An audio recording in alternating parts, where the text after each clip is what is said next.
Olá, muito boa tarde a todos e todas. É uma enorme satisfação abrir esta que é a quinta mesa do quarto encontro da Rede Brasileira de Estudos da China, EF-China. É uma mesa super especial, porque conta com a presença do professor Barry Norton, que é uma autoridade em China no mundo. Ele é autor do livro-texto sobre a economia chinesa mais lido no mundo, China's Economy, Adaptation and Growth. Eu vou trocar agora para o inglês, porque é a língua que ele vai falar, que ele vai fazer a apresentação dele, que a gente vai usar aqui dentro desse debate. So once again, welcome you all to this conference that is part of the fourth national meeting of the Brazilian Network for China Studies. It's a great pleasure to have Professor Barry Naughton as our keynote speaker today. Naughton is an authority on China's economy and the author of the probably most read textbook on China's economy, as I just mentioned. He's chair of the Chinese International Affairs at the School of Global Policy and Strategy at the University of California in San Diego. His research focuses on issues relating to industrial policy, trade, finance, and China's transition to a market economy. And besides his famous textbook on China's economy, which was revised now and expanded in 2018. He's also the author of Growing Out of the Plan, Chinese Economic Reform, a book that won several prizes, and has recently co-authored State Capitalism, Institution Adaptation, and The Chinese Miracle in 2015. After Professor Naughton's presentation, we'll have a first round of questions from our commentators. Each will make about 2 to 3 questions, and then we will turn to questions from the public. So we have the pleasure to have with us as well Professor Carlos Medeiros from the Institute of Economics, Federal University of Rio de Janeiro, na UFRJ, Professor Carlos Iratuca, Institute of Economics from the State University of Campinas, Unicamp, e Esther Majerovics, Economic Department, Federal University of Rio Grande do Norte, UFRN. I will ask everyone who's not now speaking to close the mic so that we don't have any type of interference. So, Professor Barry Naughton, it's a huge honor. Thank you once again, and the floor is yours. Thank you very much. The honor is mine. The pleasure is mine. This is I've had the opportunity to come to Brazil several times. It's always been a wonderful experience, and it's great to be able to carry on even in the midst of pandemic conditions. So I am gonna show a PowerPoint, and so this is a slightly new platform for me. So please forgive me if I get it wrong. I'll be staring at the PowerPoint. And hopefully, Isabella, you can give me guidance if something is not as smooth as we would like it to be. It's projected there, it's just perfect. Okay, so here we should slip to the first slide, which is Prelude, the Summer Blizzard of 2021. So this is a kind of tremendous and surprising thing that happened in 2021. As you know, China took a broad range of policy measures during the course of the summer that had enormous impact on financial markets around the world, and in particular in New York. And perhaps because these measures had such an impact on financial markets, they elicited enormous amount of attention and enormous debate among people looking at China in the business community as well as the academic community on what these measures meant. Now, for me, I've got to say these events were, in a way, I thought, a verification of the way I've been looking at China, but also in another way, a very great surprise. In other words, they did things that I really definitely did not predict, and if anything, probably would have said that they wouldn't do. And that will become clear as we go through this talk, some of the things that surprised me so much. But because, so for me, these specific measures that took place in 2021 were of great systemic significance. That is, we can take them apart in a whole variety of different ways. We can certainly look at it as primarily politics. There's no question about it that these new policies were definitely part of Xi Jinping presenting a broader agenda and preparing himself for the 20th Party Congress, which is coming up almost exactly 1 year from now. But I prefer to look at it, at least initially, in terms of the economics. That's what we're sort of here to do. You can also look at it more in terms of the micro versus the macro or system level perspective. I'm not going to look much at the micro level, but before I leave this this distinction, I want to acknowledge that lots of these policies that were adopted in the last few months in China have a sound regulatory logic behind them. I mean, in particular, we've seen China take very strong steps in terms of data security, control of data, use of data by the large internet commerce firms like Alibaba and Tencent in particular.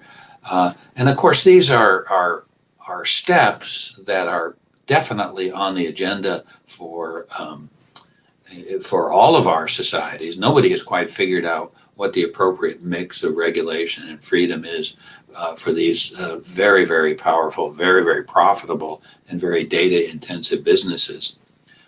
So definitely there are parts of this spectrum of action where Chinese regulatory measures made a lot of sense. And I must say I had the experience this summer of having my brother, who's an engineer and doesn't really follow what goes on in China very much, and probably there's some sibling rivalry in there and everything. But he called me up and he said, "Have you seen what the Chinese are doing today? This is great." And he was referring to the limitations on gaming, on online gaming. Having kids, of course, everybody's a little frustrated sometimes at the excessive attractive power of internet games. So all of these things are part of the mix. This is a big and complex set of changes. But from my perspective, we're going to be looking at an economic system or structural approach to these events.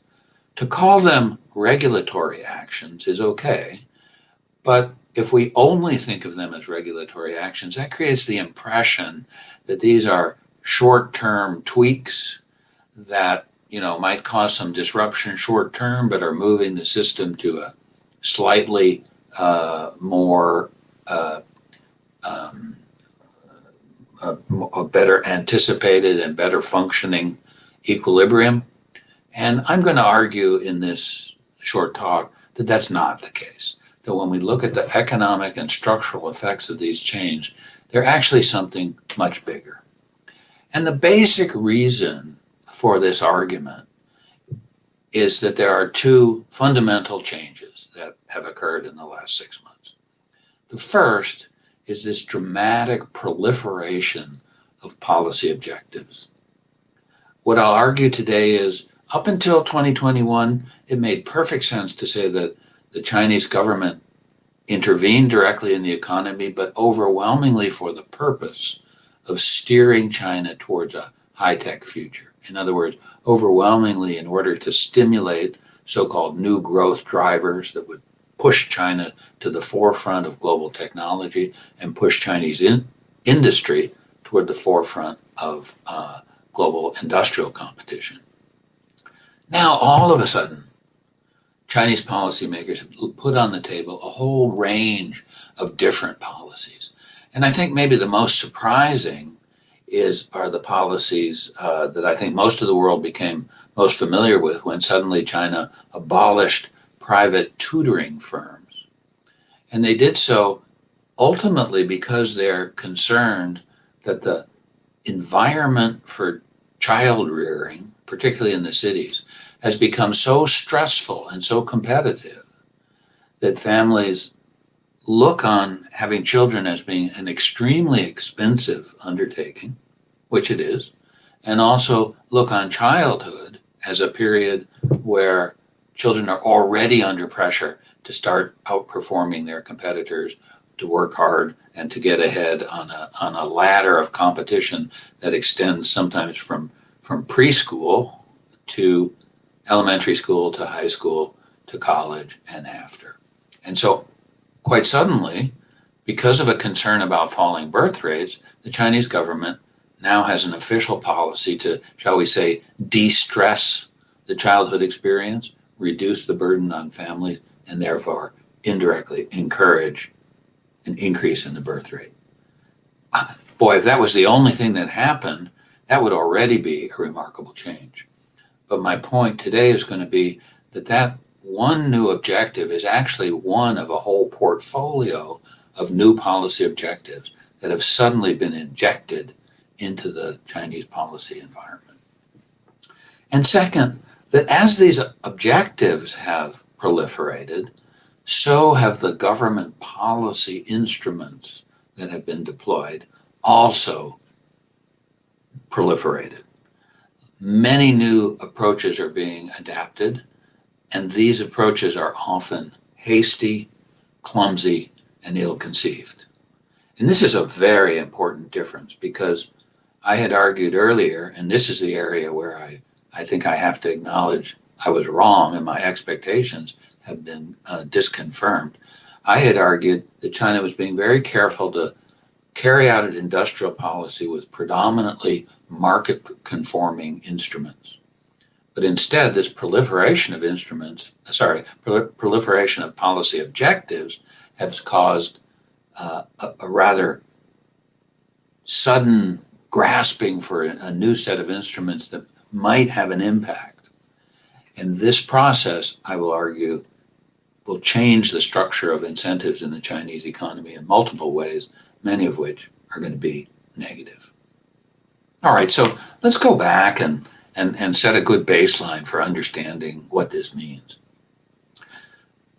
Until summer of 2021, if you looked at the economic policy of the Chinese government, it was entirely reasonable to say China's economic policy is focused around an industrial policy that's designed to drive the economy towards a high-tech future. Of course, China is very, very different from all other countries because its investment share of GDP is so high. Take a look at this graph. I mean, China's investment share of GDP has been over 40% ever since the early days of the global financial crisis. So that's 12 years now. It is more than twice as high as any other country in the world, and it is higher for a longer period of time than any other economy in world history. Maybe the Egyptian pharaohs maybe temporarily reached an investment rate this high, but we don't know for sure. But certainly compared to any modern economy, China just has an investment effort that is so completely different from any other economy. And also, as China developed a new set of industrial policies after about 2009, it has been consistently fully committed to what we might call the new technological revolution, intelligent, green, and ubiquitous technologies that are being implemented across the entire economy.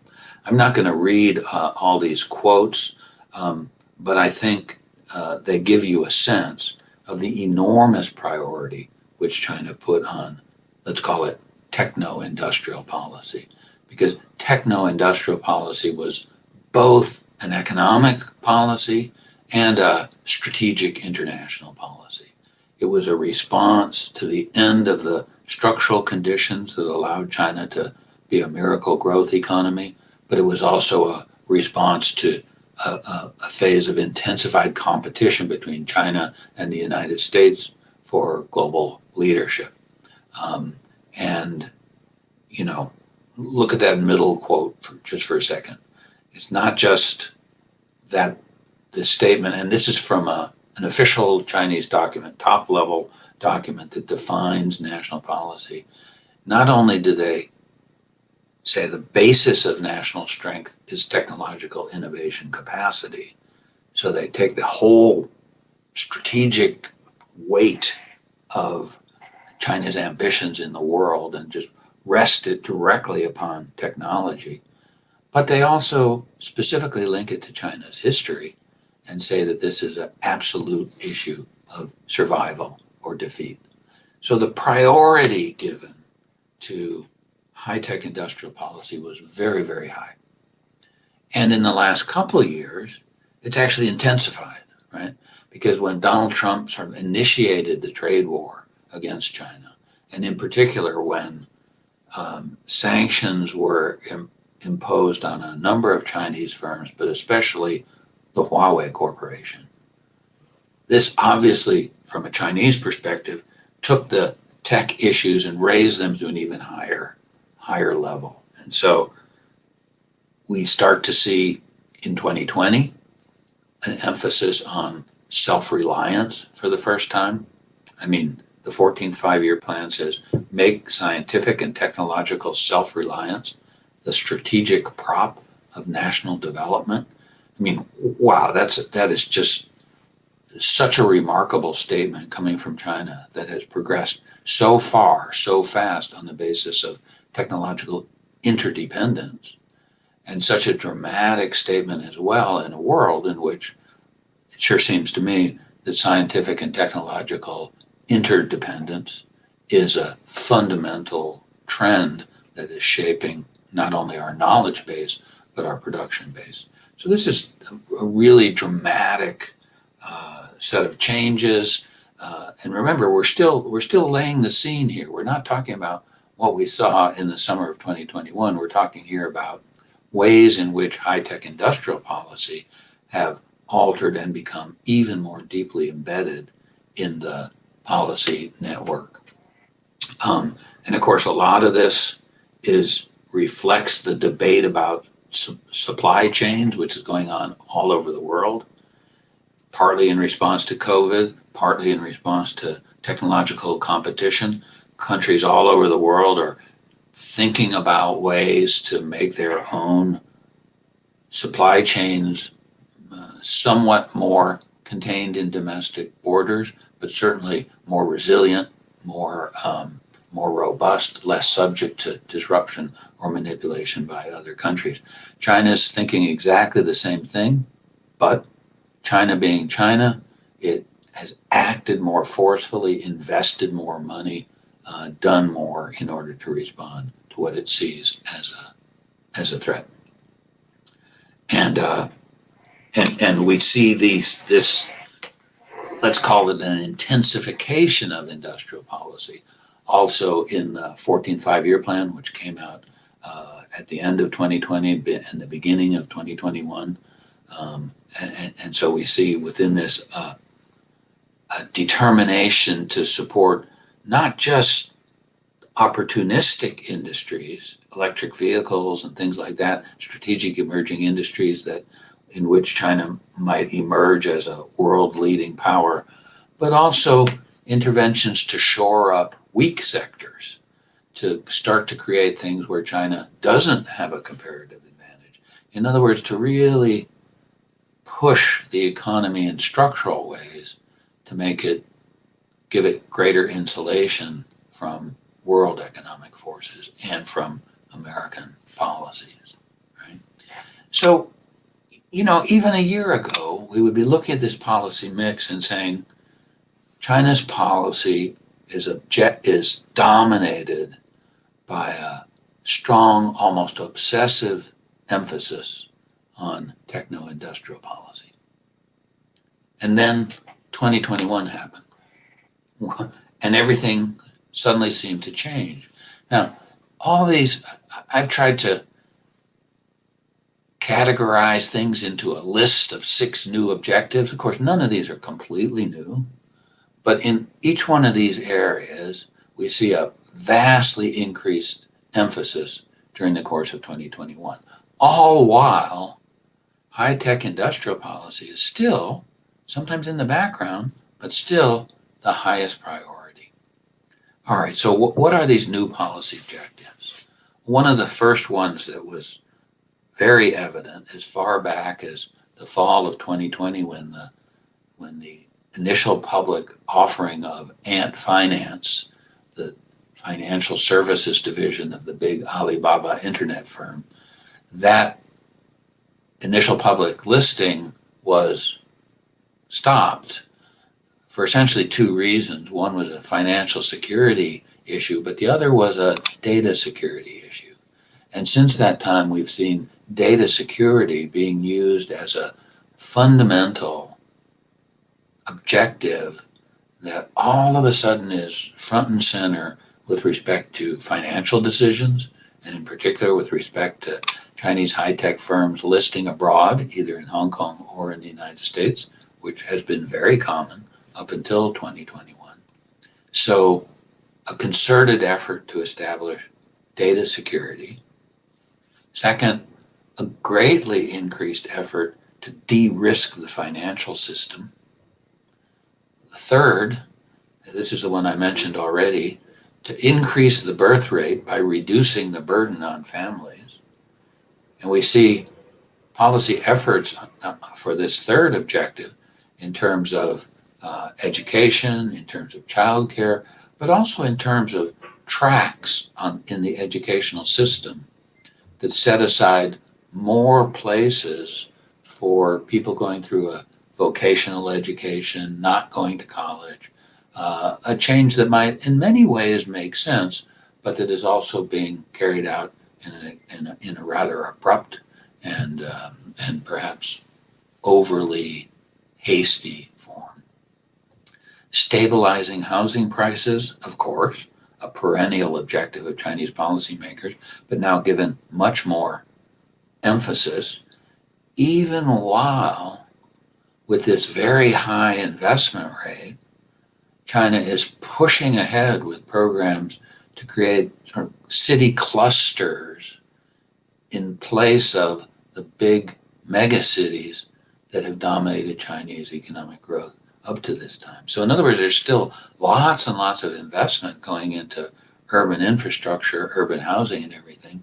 But now that investment is increasingly being driven by a vision of a less centralized urban structure. So outside Beijing, we have a satellite city.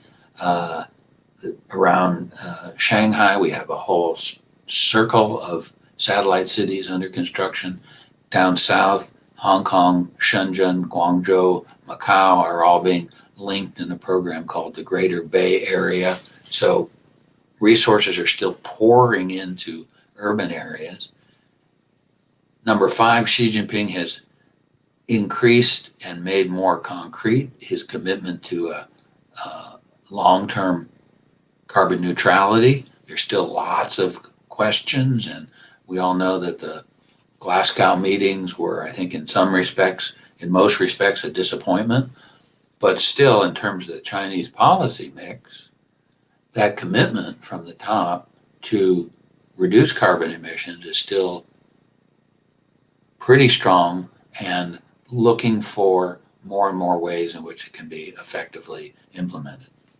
And then the 6th of these, in some ways the big one, common prosperity. Common prosperity, which has always been in the background of Chinese economic policy from the beginning of the reform era, now has essentially been brought back under the slogan, sort of, now is the time, no more delaying. And yet the policy content of this renewed emphasis on common prosperity is almost completely uncertain, as we'll talk about later.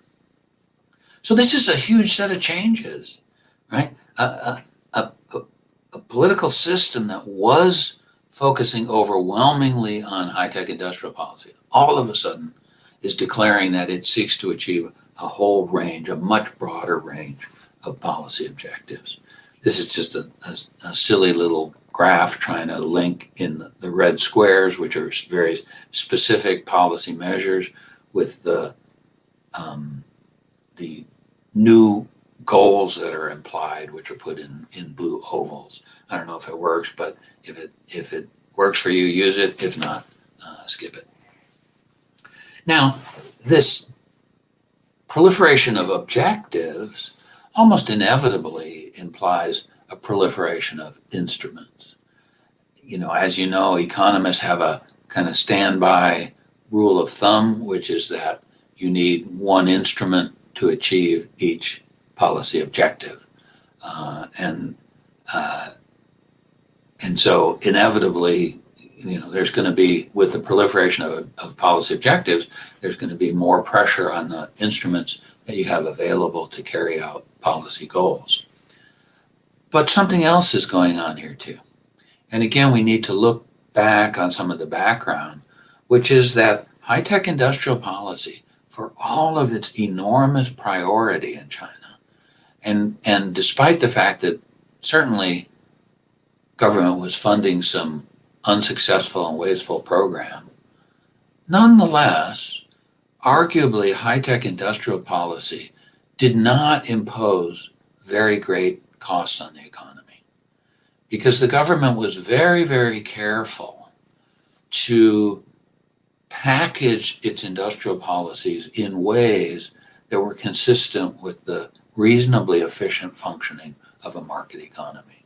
In other words, instead of just issuing orders, the government created financial instruments, the most striking of which were so-called government guidance funds, where the government created what were called funds, but were essentially like venture capital companies.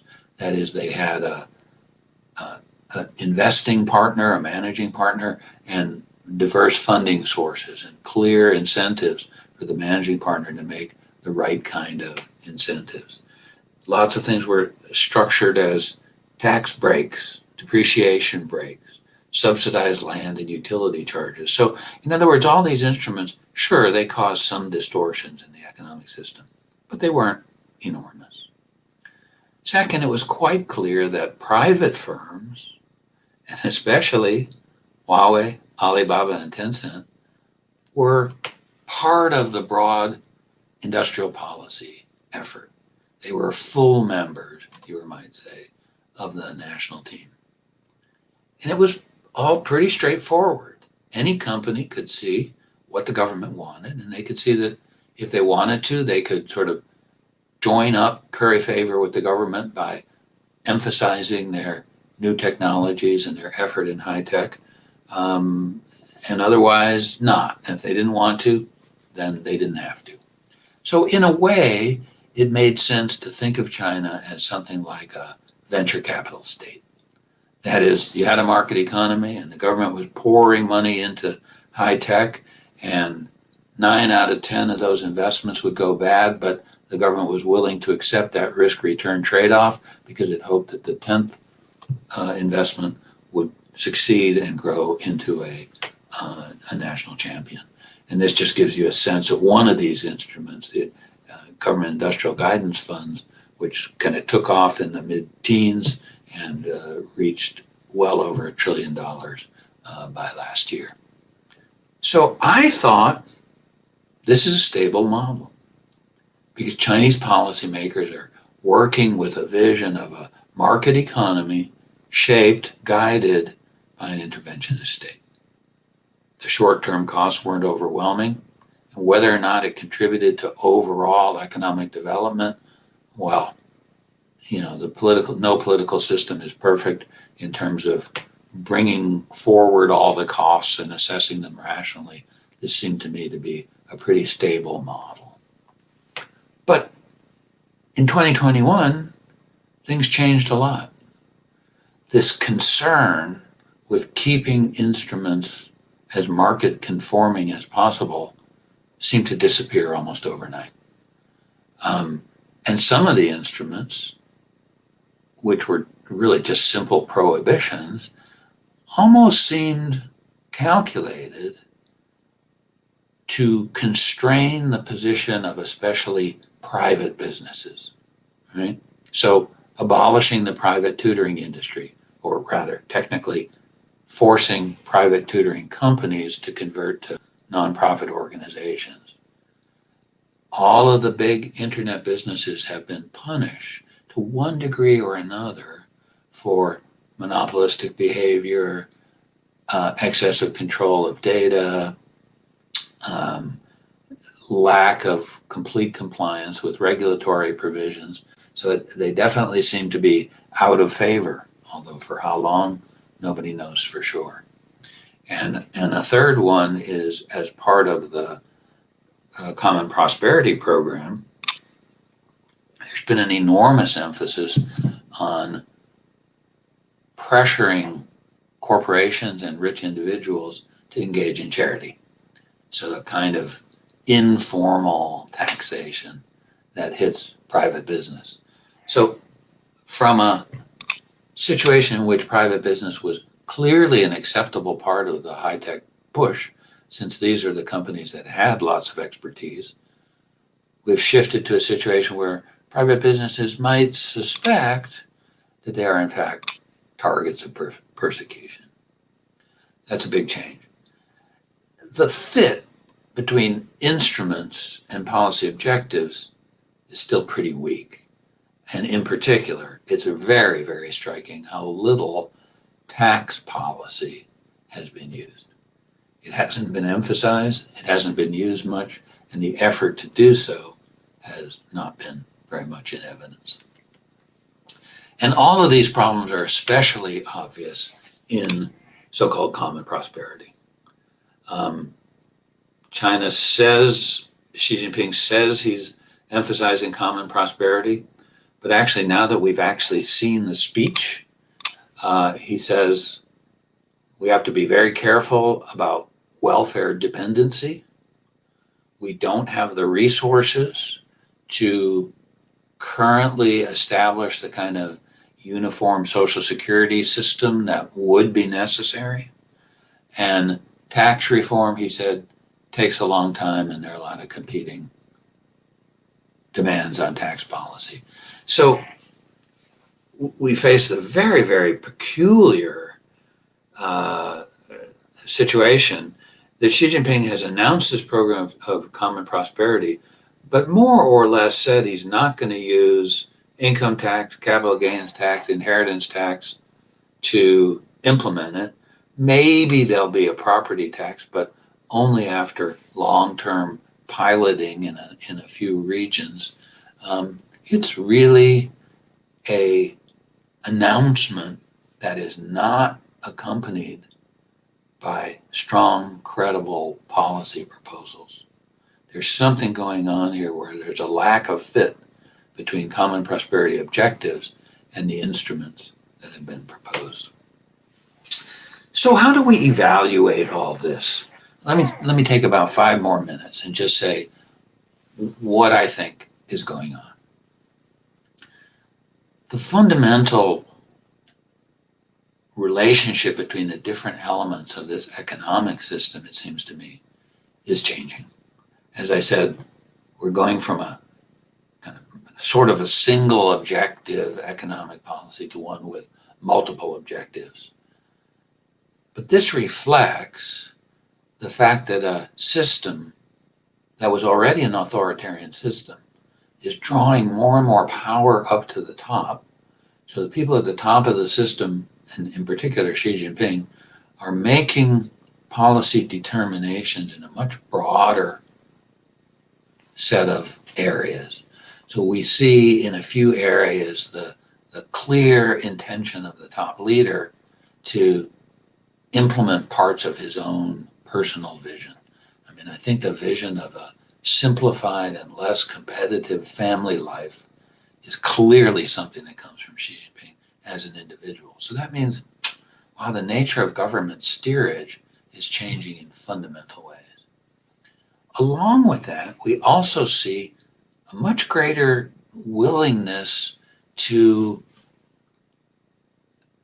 not just put a few government objectives on top of a market economy, but actually to lean against the trends manifesting in the economy through markets, and in particular to target and shrink certain sectors that are seen now as being less desirable and perhaps even as obstructing high-tech development.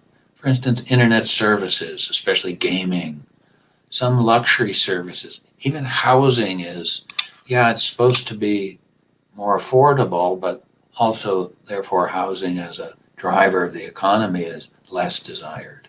And of course, all kinds of for-profit culture and education industries are feeling a chilly wind blowing from Beijing. Private firms feeling very nervous and that they're no longer clearly part of the national team. So let me run quickly through sort of three more slides that indicate why some of this might be a problem.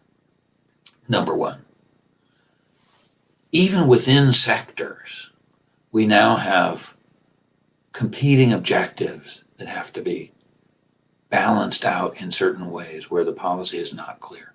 What is policy in the real estate sector? Clearly, it's to be tougher to firms like Evergrande, but it's also supposed to lower costs to consumers. All kinds of policy elements have not been clarified and worked out. What about data and artificial intelligence? Clearly, the government wants to control it more, but on the other hand, these are general purpose technologies that are going to spread throughout society. If China is really going to continue its drive to the frontier, it has to make these applications attractive, successful, and increasingly spread. Education and labor. To what extent is China really going to back away from this very highly competitive society, which has its costs for sure, but has also been very successful in making Chinese students the best in the world, making Chinese businesses highly entrepreneurial and with an abundant source of labor available. So these are very, very, very big questions. And as they're unresolved, the result is that the overall incentive structure in the economy is changing in the sense of politicization. Let's say you work in a state factory, you're the manager of a state factory. Actually, the manager of a state factory has already been replaced by the party secretary as the most important character. And now the party secretary is, instead of looking at profit or GDP growth as an overwhelming objective, the party secretary now increasingly needs to look upward to see which of the different potential objectives his superiors want him to maximize. That creates pressure within the overall economic system. Again, there's a rule from sort of incentive theory that says if you really have lots of different objectives that you want people to fulfill, as is generally the case in a bureaucracy, it's typically better to employ so-called low-powered incentives. China's been really different because since the 80s, China has expanded the role of high-powered incentives. In other words, you have one or two key success indicators. And of course, for firms, these are profits. And you get a big reward if you maximize those goals. So China is on a systemic level is shifting away from an unusually high-powered incentive system to one that is going to be adopting many more low-powered incentives and much more sensitivity to politicization from the upper levels. And this means more scope for soft budget constraints, because if you're not succeeding with profit, there are lots of other secondary objectives that you can point to. There have been some economic problems lately. Maybe they're symptoms already of these shifts, but it's hard to tell because we're all groping with the post-COVID reality. Conclusion. The summer of 2021 is shaping up as a major turning point because the politicization, the proliferation of objectives, and the proliferation of clumsy instruments should be really expected to shift the way that the economy is functioning. Perhaps these things are already creating problems, but we can't say that for sure. But what we should say is this is probably going to have a negative impact on China's growth in the space of a few years. It's a more politicized system that was already authoritarian. It makes me worry a lot about the current trajectory of China as established in the summer of 2021. All right, I'll stop there.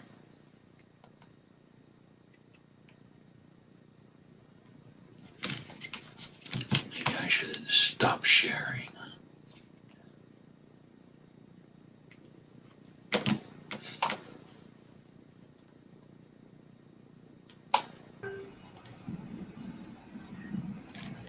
Professor Berinotti, thank you for this exceptionally clear and systematic interpretation of these changes that we all have been seeing China's economy since, especially this summer, our winter here in Brazil. It was an impressively clear systematization of this range of policy objectives, of policy instruments that have gained enormous impetus recently, and as well of all these tensions, bugs, and questions that are in between. So now I turn directly to Carlos Medeiros from UFRJ for his comments and questions.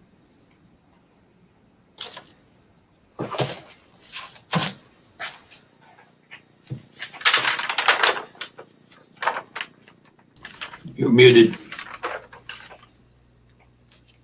Microfone, Carlinhos. Hi, Carlos, you're muted. We cannot listen to you. You need to put your mic on. Você tá mutado. Tem que ligar aí o microfone. Sorry. You have been very convincing in saying that there is a turning point in Chinese policy. I think that is really interesting to say, to consider this. I have two questions. That can be not two alternative interpretation, but can go together. One is in which sense such kind of crackdowns can be interpreted as something that has to do with this common prosperity generally. Because, as you said, there is no such advance in tax policies. And this idea that you have to convince and stimulate charity and donation is something that we know that is not functioning. So. But maybe there is other thing behind of this. The conviction that, for instance, United States, the big problem has to do with the lack of competition, has to do with high rents. And then a policy targeting the big monopolies or regulate the competition can be something that you can justify in terms of income distribution. I would connect this with this idea or this project to open a new stock market in Beijing. There is this stock market is supposed to improve the small and middle enterprise that is considered that is something that has to be developed. This is the one idea that could be explain something. The other is other thing completely different. The idea is that if this turn, for instance, stop and listen in United States, control overseas listing in general, is probably is related not to distribution of income of wealth, but to the fear that the internationalization of large internet and platforms firms through listing in United States exchange and through offshore shell companies will compromise national security concerns on data and digital economy, jeopardizing as well the government control of finance, particularly in a moment of great geopolitical conflict with the United States.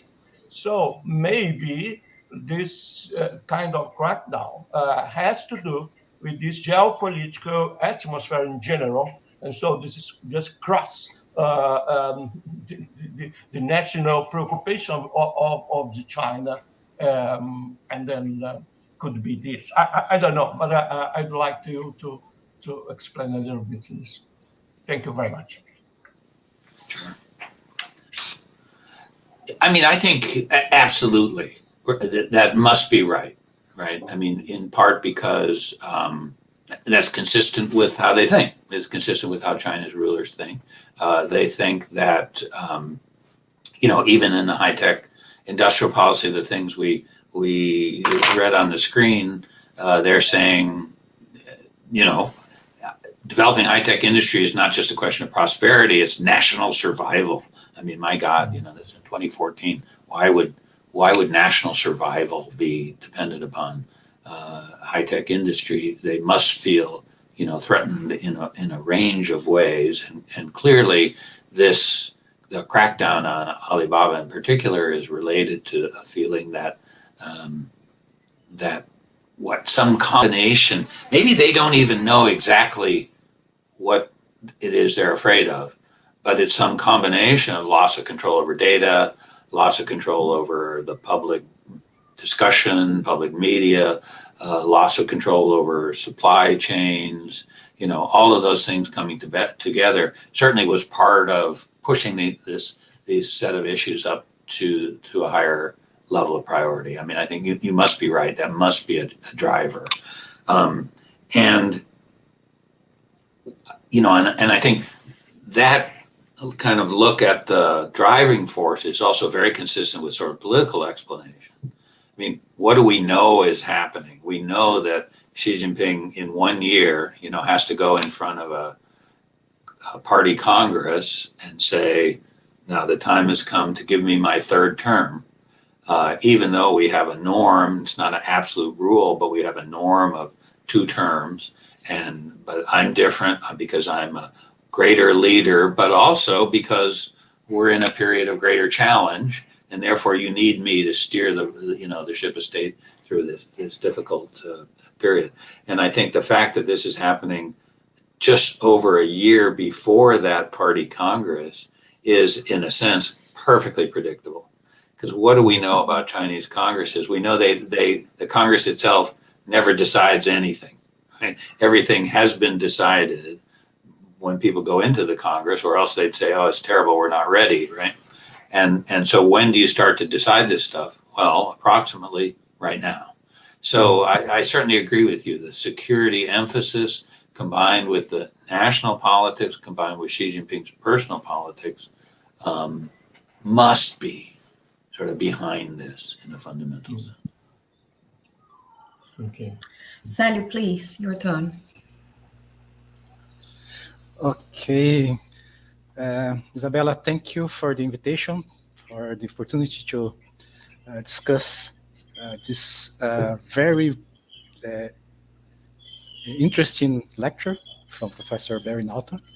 Of course, I would have a lot of questions to ask, but I will control myself to and focus on just 2 questions. The first one is that, according to his lecture, the summer of 2021 could be a breaking point in the strategy that until then seemed very coherent and centered around the quest to advance in more knowledge-intensive sectors, and also complete the value chains at different stages, but mainly in those capable of generating greater capacity to command the creation and the capture of value. So throughout this year, a series of new objectives emerged associated, for example, with the quest for data security and control, the reduce of carbon emission, common prosperity, and so on. So I would like to ask you, to what extent can this change be considered really breakpoints, or just a kind of course corrections in a pathway that Chinese government was already signaling before? In what sense do you think that this is really a breakpoint, or just a kind of some corrections in the pathway that was established since 2010? 2006. And to what extent a part of these new objectives could be considered as a stronger signal to,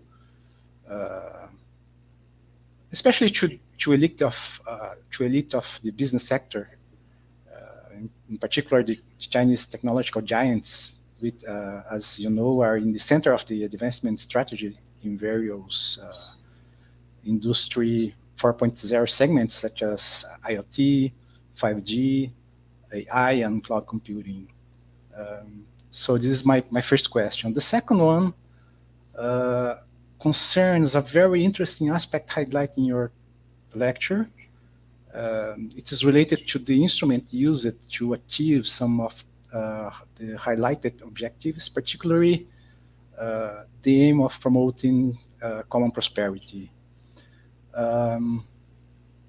If I understood your message, carrying out tax reform, changing the income tax and property tax, for example, would be a very more effective instrument to promote these changes. But progress in this area has apparently been very slow. For example, since 2011, China has been trying to levy residential property tax in Shanghai and Chongqing as a pilot policy, but since then, there has been a lot of discussion about spending testing across the country, but until now, little progress has been made so far. So this set of mismatched actions that you referred in your lecture could be a sign of the lack of capacity to move forward on more substantive issues, such as this kind of tax reform, but of course would require and could face much more widespread resistance and much less public appeal. Do you think that this is a kind of sign of lack of capacity to advance in this kind of tax reforms? So thank you again. Yeah. So those are two great questions. So let's take the first one. I mean, to what extent should we think of this as a breaking point versus a course correction? And so first of all, I mean, let me completely acknowledge there's definitely an argument to be made on either side. I mean, it is, there are definitely elements of course correction in this. One thing that makes that difficult, though, as a framework is you said, you know, the policy since 2006, which is also, you know, very much the date that I recommend as a sort of the initiation of these policies. So we're totally in agreement there. And the problem is, in a way, you know, those very first policies in 2006 were very, very modest. You know, they were very much light touch. You know, let's have a few, you know, mega projects, but compared to the economy, they're still pretty small. You know, and then gradually ramping up the commitment, gradually ramping up the resources. And so I worry a little bit that if we characterize this one as a course correction, then we've sort of got a policy history that consists of nothing but modest course corrections, and we miss just how fundamentally the system is changing. So I can see an argument that says, well, the fundamental change isn't really 2021 summer, maybe it's, you know, the fall of 2020, or maybe it's the end of 2019, or maybe, you know, in other words, we've seen this consistent series of things which have consistently pushed China towards a more interventionist government with a more ambitious set of objectives that it seeks to shape the economy with. I mean, I'm still going to stick with the breaking point because I think it makes sense for two reasons. One is I think it makes sense to see the shift in the overall incentive environment as reaching a kind of breaking point. I think this is new. Certainly, if you're a private high-tech businessman, I think you definitely feel this way. and maybe a lot of other people do as well. So it's a matter of degree, but I think I'd still stick with it. Also, I think the lively discussion that we had in the U.S. about these measures, the other camp, in a sense, the sort of minimizing the significance of these changes, was sort of based on isolating each one and saying, oh, this is a reasonable regulatory response, and this is a reasonable regulatory response. And, oh, it's reasonable for China to now start stressing income distribution a little bit more now that it's reached a certain level. You know, and so all these things were sort of normalizing it and making it seem like a modest set of adaptations. And so it's within that context that I think, hey, wait a minute, I think we really need to emphasize that the Chinese system is changing fast and it's becoming something that's different, both from the mixed market economies that are more prevalent in the rest of the world and from what we thought China was evolving towards until very recently, right? So it's like, hey, people, this is something different. And even if I haven't necessarily predicted, you know, some of the twists and turns, I think I've been consistent, and I think I'm going to stick to this, that the nature of this system is really something significantly different from any other model of a mixed market economy that we have in the world. As far as, common prosperity as a response to a lack of capacity to do certain other things, and especially tax reform, I think that's an incredibly important argument, and I tend to agree with you. Beyond even your argument was strong enough on its own, I'd even add one, right? Which is in 2014, we were told by the Minister of Finance, Lo Jiwei, that the government had agreed on a 3-stage program of comprehensive tax reform. And that stage 1 was going to be implemented right then, and it was. It was sort of more greater transparency and greater clarity, especially in the intergovernmental transfer of tax revenues. And that the next phase would follow the next year, and that would involve a shift in the type of taxes from indirect taxes to direct taxes, which means income tax and property tax. And I happened to be in Beijing that summer, talked to a couple other people in completely different economic agencies. I mean, I wasn't talking to the vice premiers or anything like that, but people in the other agencies, and they agreed, yes, you know, it's been agreed there'll be this big tax reform. Never happened. Why? We don't know. I mean, there is no good account of what happened. Presumably in the series of economic disruptions of 2015, stock market, foreign exchange market, it got put on hold, but then got put on hold forever. So I think there's clearly an argument where failure to implement certain kinds of market conforming reforms contributes to this set of policies. The one thing I would say is we don't understand it very well, so we need more research. But the other is that kind of strengthens my argument that this is a turning point or a breaking point. Because I mean, in a sense, if you fail with tax reform, doesn't this kind of mean you're giving up? If you failed in the past, wouldn't it make sense for a strong authoritarian leader to come back to it and say, okay, you know, we put it on ice in 2015, now it's time to come back to it. Let's have a progressive income tax. Let's put that in there. But we don't see that. And so that seems to me to be a turning point also in the giving up on alternative paths that definitely would be hard and would involve building new kinds of capacity, but would have a long-term payoff in being more consistent with a more efficient market economy. So thanks for those questions. Those are great questions. Thank you. Thank you, Barry. Esther, please, your round of questions. Hello, it's a pleasure to be here with you today. Thanks for the invitation, Isabella, and it's such a special opportunity to be able to engage with Professor Norton's elaborations and thought-provoking presentation. I would like to ask 2 interrelated questions.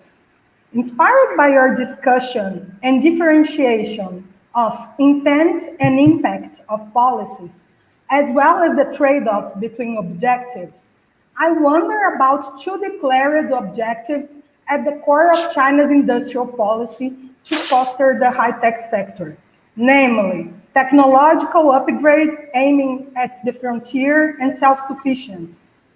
For instance, if we look for core technologies, on the one hand, China is close to the frontier in AI and 5G, but it relies on imported semiconductors and machinery. No country in the world is self-sufficient in semiconductor and semiconductor manufacturing equipment, even the US. Were China to achieve its goal of self-sufficiency in these technologies, which China is still very far, it would constitute an unprecedented case, and probably self-sufficiency would hamper the diversity of semiconductor components, its different types and applications, and pose supply constraints to the diffusion of digital technologies such as AI and mobile telecommunications. How do you see China's rhetoric of technological self-sufficiency? Is it achievable? Is this just a matter of decreeing desirable ends in itself? So this would be my first question. The second question is associated with this previous one and is mostly focused on the conclusions of your book on industrial policy. You claim that it's unclear to what extent China has considered the international risks of its industrial policies. You also stress that policymakers may have been seduced by the vision of a technological revolution. I absolutely agree with your diagnosis that they perceive this as a window of opportunity to alter its position in the international system.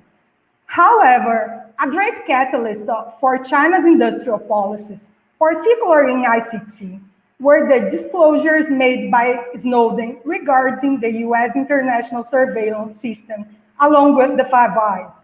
The disclosures started in 2013, and China launched its IC policy in 2014. Among the NSA's strategic corporate partnerships were semiconductor companies such as Intel, Huawei was spied, Cisco telecom equipment were tempered for exports. Hence, in what extent are China's industrial policies in ICT a reaction to US actions? And in such a context, wouldn't the international risks associated to not pursuing industrial policies in ICT be deemed higher by policymakers than the risks of pursuing and being retaliated? So these would be my questions. Thank you very much, Professor. Wow. I mean, two fantastic questions where, yeah. So, I mean, on the first one, I agree with, I think, the implicit position that you're taking, which is that there's a fundamental contradiction between these two. I think there is a fundamental contradiction as well. And I think there's a fundamental misjudgment by Chinese policymakers about what they get from deep international engagement. You know, and it's funny, you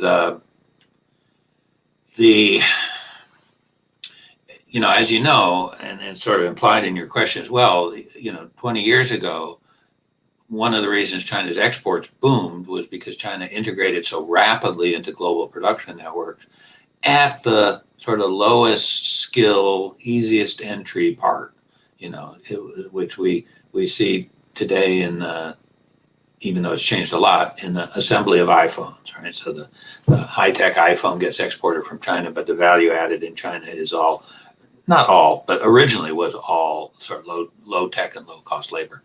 And from that beginning, I think Chinese policymakers developed a prejudice against so-called processing trade and an underestimation of the benefits they were getting from integration into these networks. Now, the reality is they've steadily upgraded their position in all of these networks, and China has probably benefited more than any other economy in the world from the deep global production networks Even the iPhone now is like 25% of the value added is in China. So I think they're making a big mistake. They're overemphasizing the benefits of self-sufficiency and continuing to underestimate the benefits they get in so many different ways, including, of course, university to university cooperation, which is huge, through deep integration. So definitely, I'm completely with you on that side. Yeah, so the second question, how much of it is a rational reaction to the U.S. National Security Agency penetrating so many things and collecting information about so many things? I mean, yeah, I mean, in a way, it's all a reaction to that, right? I mean, in both respects, that they said this is not acceptable to have the U.S. penetrating our society or our core technology. And also, I think in the sense that they said, oh, well, if the U.S. is going to do that, we should do it. And then they set out to copy it, which they have done, I think, very effectively. Right? So,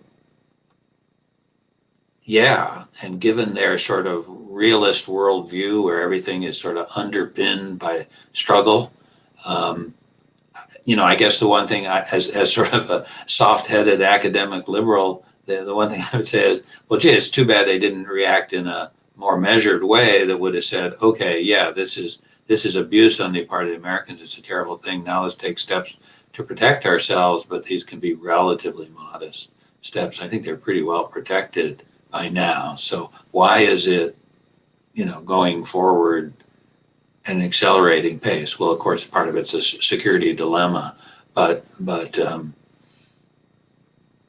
yeah, that's a part of the mix too. Absolutely.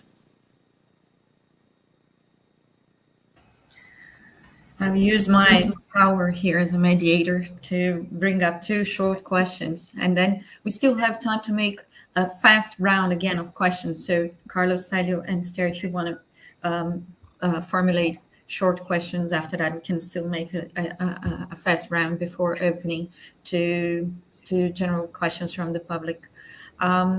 Going back to Celio's question, Professor Naughton, about common prosperity, it really calls my attention the huge gap that you have highlighted between discourse and policy implementation.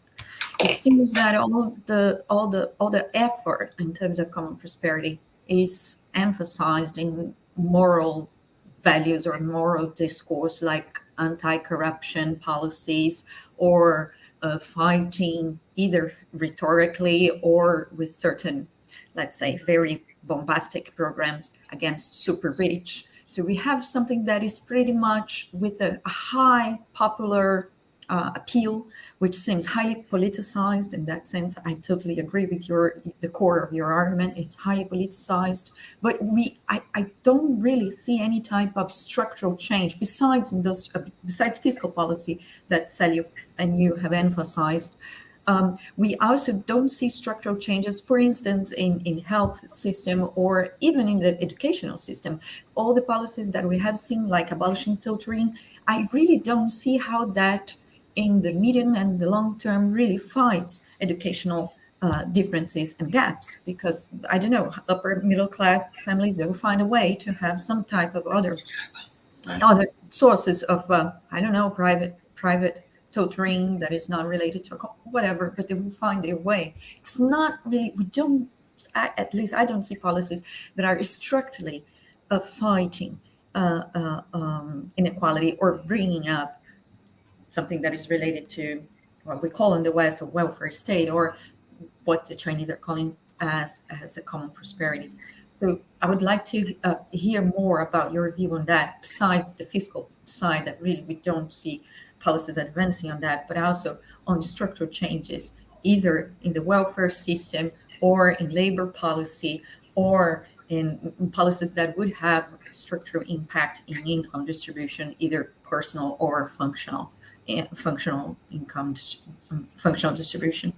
And then my second question is, can you clarify what you mean by saying that the nature of the system is different from other mixed market economies? Can you specify? Are you just saying that that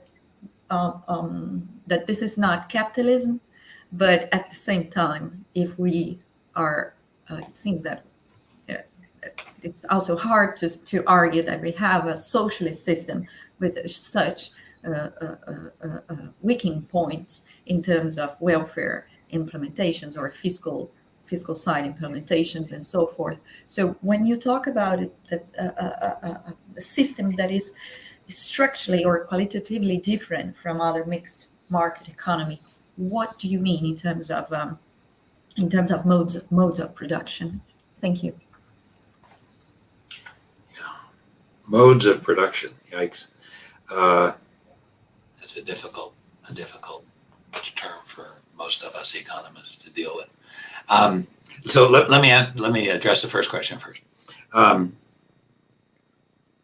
Sometimes words are substitutes for deeds, right? And I mean, Xi Jinping is coming off a reasonable success in terms of fighting poverty, right? So, I mean, it's controversial. It cost a lot. It was very bureaucratic. You know, whether it was an effective long-term way, you know, there'll be discussion of this for decades. But you know, it certainly wasn't a flop, right? I mean, if I agree with Celio that there's a question of capacity in terms of designing tax reform, yeah. And then we go look at this anti-poverty campaign. Is there a lack of capacity? No, not at all, right? I mean, they said, we're going to do this, and they put a bunch of resources in it, and they did it, you know, boom. So it's the system has strengths and weaknesses that are sort of interpenetrate. So in a way, Xi Jinping, having hit his target to eliminate extreme poverty by 2020, would normally be expected to sort of take another step, right? I mean, that would be logical, especially if you're a socialist leader concerned very much with equality and equality of opportunity and things like that. You would expect something to come now. Well, what would you expect? Well, you know, the logical things would be, you know, making health insurance more equal and making a retirement system more equal and maybe introducing more progressive taxes, all those sort of three things. So in a way, Xi Jinping is sort of saying, well, I'm sorry, we can't do any of those things right now.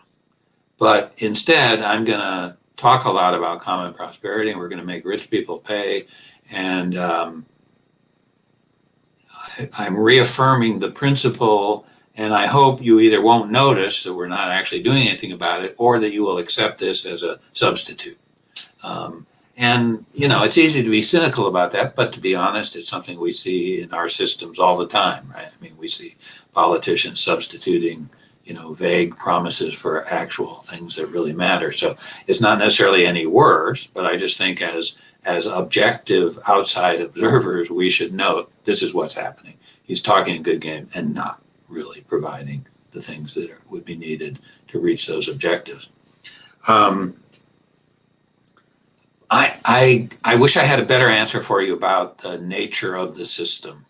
I mean, I don't think it makes sense to call it socialism. There's way too much other stuff going on and far too little commitment to, you know, at least what I think of as socialist values.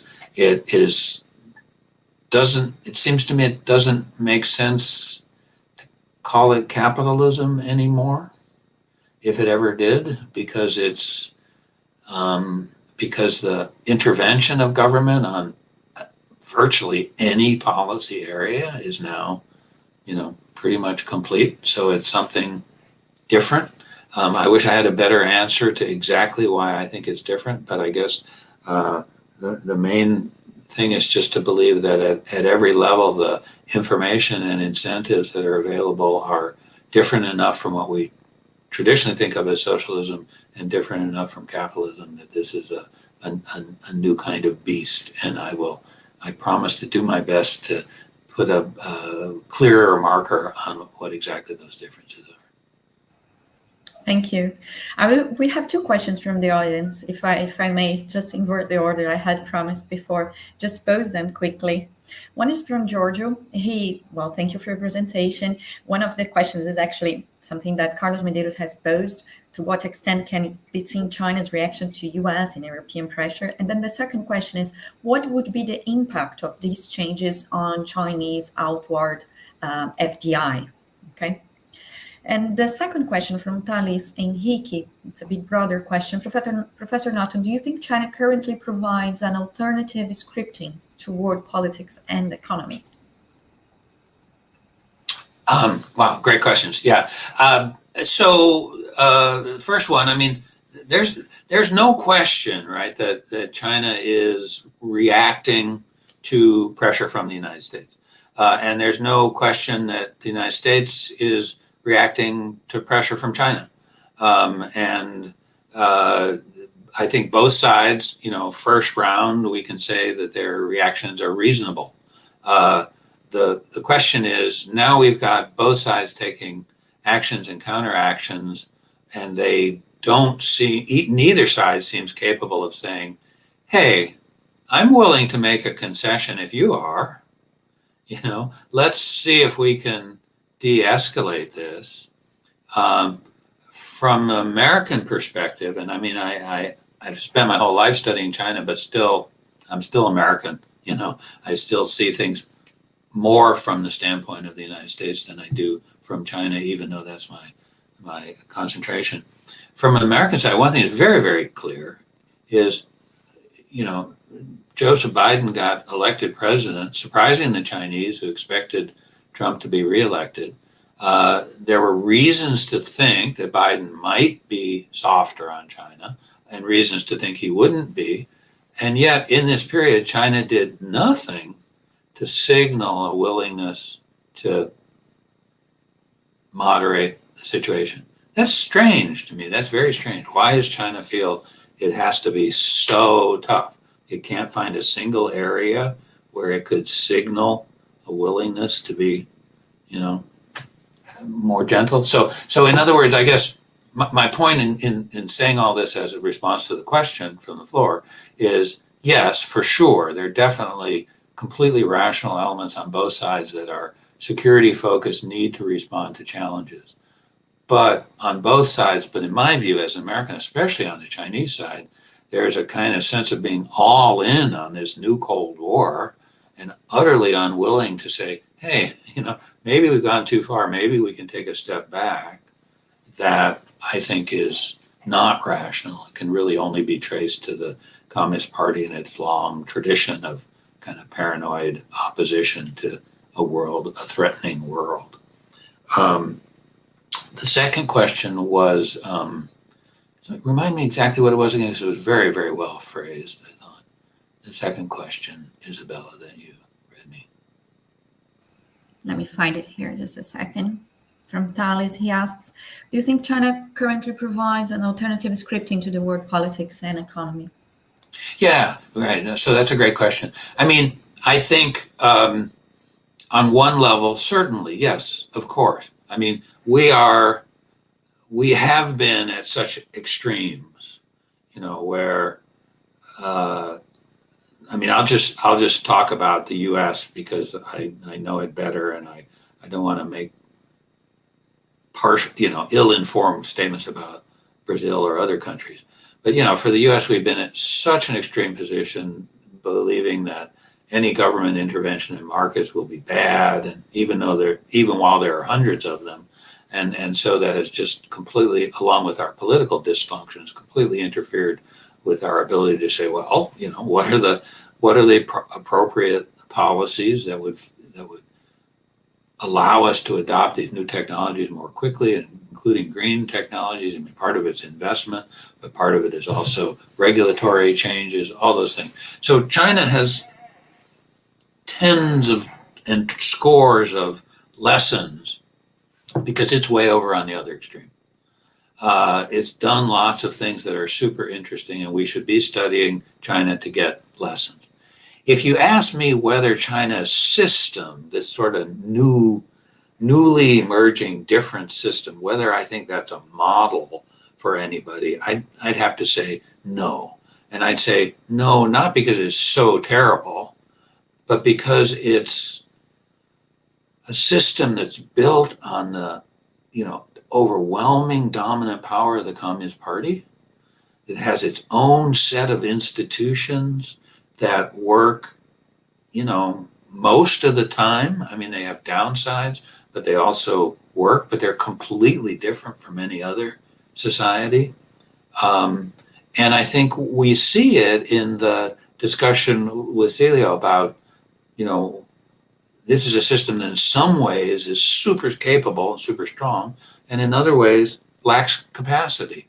And so that strange configuration of strengths and weaknesses is not something that anybody else can really duplicate or would want to, right? And so I think we should look for lots of lessons from China, from specific policies and specific experiences. I mean, in my view, what we'd really like to see is sort of soft touch industrial policy underpinned by strong democratic institutions. That's what I'd like to see. China has some experience with some parts of that and others not at all. We have now a couple of questions from the public. So if I may once again change the what I just proposed, I'm just going to pick, let's say, 3 of them, the last 3 of them, and then we have a final round of answers from Professor Berry, and then using his time to answer the public's question. Okay, so this would be our final round. So we have Professor Giorgio here saying, please, Isabella, ask him, don't forget, he didn't answer my second question, which was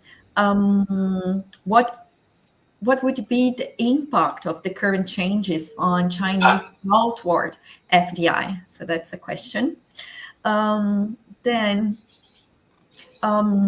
on the question of China being socialist or not, Mateus is asking that he's reminding us that the official discourse is actually that China is now a pre-socialist state, in the sense that it's building a material base to once become a full socialist state. So if that is not coherent with the official policy, so it would be a socialist state because it's going into a path or a preliminary path in which you need to build this material base. And then from Ana Carolina, a question on poverty, that she says that one of the things that the Chinese talk about the most is to prevent people from returning to extreme poverty once again. So to which extent do you think that Xi Jinping's model will really make this possible or not? So thank you very much. Yeah, great. That's right. I did not answer the question about China's FDI. I think the short answer is not too much impact, because for all of this talk, I mean, one thing we didn't mention, for all the talk about self-sufficiency, there is this other strand in the so-called dual circulation model where China specifically says, but we have to maintain connections, especially in areas where other people are dependent on us. So there is, clearly if Huawei can continue to build telecom networks in Brazil and Mexico, that is viewed by the Chinese government as an entirely positive thing. They are not worried about certain kinds of OFDI, and of course, Belt and Road Initiative is a framework for encouraging outward foreign investment from China. So short term, I should say rather medium term, I think the Chinese will try to have it both ways. There'll be just as much emphasis on outgoing investment by kind of favored actors, meaning we're not going to go back to the 2015, 2016 reality, but I think I wouldn't anticipate significant disruptions in that respect. The early stage of socialism is, of course, something that was put forward in 1987 as essentially a way to say, let's not worry too much about socialism. We're worrying about economic reform. We're not so worried about socialism. So let's just call it the early stage of socialism. One of the things we're looking forward to this meeting that's occurring in China right now is what they're going to say about the early stage of socialism. And it looks like what they're going to say is, well, we're still in the early stage of socialism, but we're at a kind of a turning point within the early stage of socialism, which is really a way of, you know, not avoiding the question everybody is asking. Because the question everybody is asking is, are you giving up on your transition to a full market economy? And so by hanging on to this idea of early stage of socialism, they're essentially saying, we're not giving up, but we're less committed to marketization than we were before, and we're more serious about ideals of socialism, whatever they are, because we're not saying what they are, than we were before. What was the last question? I wrote down a note here, but I can't understand it. Sorry, my memory is becoming. Yeah, no problem. Actually, I lost the last question as well. Oh, it's about poverty. Yeah, poverty and slipping back into poverty. Yeah, great question.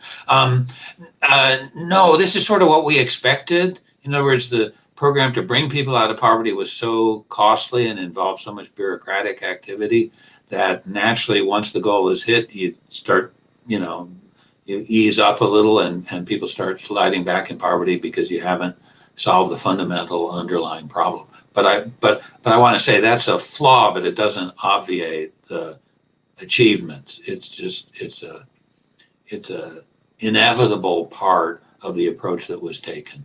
And every approach has downsides. But no, I don't think the existing orientation is going to resolve that problem. Professor Barry Naughton, once again, thank you very much it was a huge pleasure to listen to you, to learn once again from you, to have this opportunity to exchange and make personal questions to you.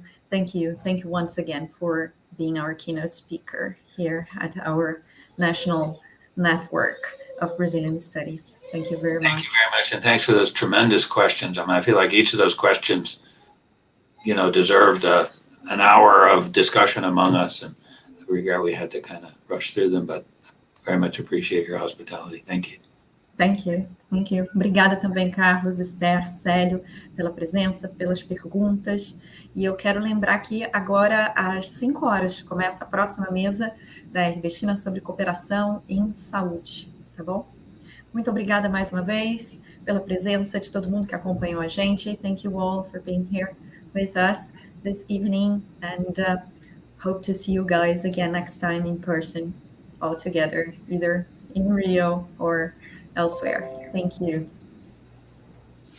Thank you. Bye. Bye-bye, everybody.